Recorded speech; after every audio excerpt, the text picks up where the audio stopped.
ଆମ ବାପାଟା ତାଙ୍କ ସେ ମତେ ସନ୍ଧ୍ୟାବେଳେ ଆଉ ବି ଧକ୍କା ଦେଉଛନ୍ତି। ଆପଣ ହିଁ ବର୍ଷ ସବୁ ମିଡ଼ିଆ ଭାଇ ହେଲେ ଆପଣ ହିଁ ଆମ ଜୀବନ ରକ୍ଷା କରନ୍ତୁ। ସୌମ୍ୟ ଦାସ, ଶ୍ରାବଣୀ ଆଉ ରିୟା, ଲିପି, ସୀମା ସୀମା ଟାଙ୍ଗୁରି ବେଶୀ ଅତ୍ୟାଚାର ଆମକୁ ଦଉଛି। ଗାଡି ଗଲେ ବି ଆମେ ମାନେ ନିଜେ ଭିକ୍ଷାବୃତ୍ତି କରିବାକୁ ଗଲେ ବି ସେଠି ଆମକୁ ଟର୍ଚର ବେଶୀ କରୁଛନ୍ତି।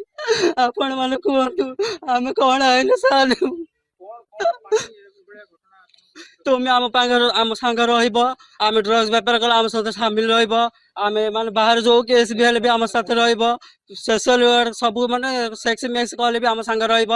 ଝିଅ ଧନ୍ଦା ବି କରୁଛି ଶ୍ରାବଣୀ ନିଜେ, ସେ ବି କହୁଛି ଯେ ଆମେ ଝିଅ ଧନ୍ଦା କରିବୁ, ତୁମେ ପାଖ ରହିବ, ପାଖ ରହିକିରି ସବୁ ସଲ୍ଭ କରିବ, ନାଇଁ ଯେ ତମକୁ ବାଡେଇକିରି ଏଇଠି ଭଦ୍ରକ ବିଦାୟ କରିବୁ। ସବୁ ଯାକ କହୁଛନ୍ତି ଆଜ୍ଞା ଆପଣ।